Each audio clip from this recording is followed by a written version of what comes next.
আমারটা নিতে পারবি? নিতে পারবি? আমি কই আছি? এটা কোন জায়গা? আমি কেমনে আসলাম এখানে? আমি সব জায়গায় আমার মায়ের চেহারা দেখতে পাই।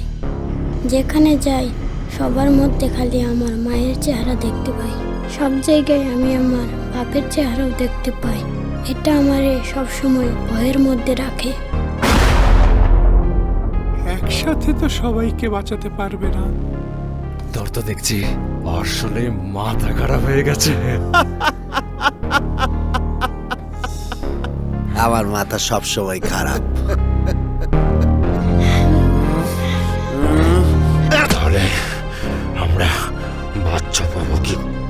আমরা নিজেরাই বাচ্চা জোগাড় করে নেব। এই শহরের নাম কি? সবাই বলে এটা নাকি অজ শহর।